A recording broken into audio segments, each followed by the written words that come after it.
नागपूर ग्रामीण जिल्ह्यातील रामटेक येथे पोलिसांनी रेती माफियांवर मोठी धडाकेबाज कारवाई करत तब्बल 3,48,95,हजार रुपयाचा मुद्देमाल जप्त केला आहे। या कारवाई 77 ब्रास अवैध रेती आणि 7 वाहने जप्त करण्यात आली असून 7 गुन्हे नोंद करण्यात आले आहेत। नागपूर ग्रामीण पोलिसांनी अवैध रेती तस्करी विरोधात मोठा आघात करत उल्लेखनीय कामगिरी बजावली आहे। गुप्त बातमीदाराकडून मिळालेल्या खात्रीशीर माहितीनुसार पोलिसांनी कारवाई केली। उपविभागीय पोलीस अधिकारी रामटेक, पोलीस स्टेशन रामटेक आणि स्थानिक गुन्हे शाखा यांच्या संयुक्त पथकांनी विविध ठिकाणी नाकाबंदी आणि पेट्रोलिंग करत मोहीम राबविली।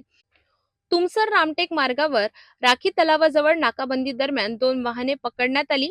या वाहनातून 27 ब्रास अवैध रेती जप्त करण्यात आली असून याची किंमत अंदाजे 1,35,35,000 रुपयांचा मुद्देमाल एकूण हस्तगत करण्यात आलाय। त्यानंतर नगरधन फाटा, राखी तलाव परिसर आणि शीतलवाडी येथे सखोल तपासणी करत पोलिसांनी 4 मोठी वाहने ताब्यात घेतली। या वाहनांमधून 40 ब्रास रेती जप्त करण्यात आली असून 2,02,00,000 रुपयांचा मुद्देमाल जप्त करण्यात आले। याशिवाय रामटेक पोलिसांनी स्वतंत्र कारवाई करत एक टिप्पर पकडत 10 ब्रास रेती आणि 35,60,000 रुपयांचा मुद्देमाल जप्त केलाय। या संपूर्ण कार्यवाहीत एकूण 7 गुन्हे नोंदविण्यात आले असून आरोपी विरुद्ध विविध कायद्यांनुसार कारवाई सुरू आहे। या धडाकेबाज ऑपरेशनमुळे रेती माफियांचे धाबे दणाणले असून स्थानिक नागरिकांनी पोलिसांच्या कार्याचे कौतुक केले आहे।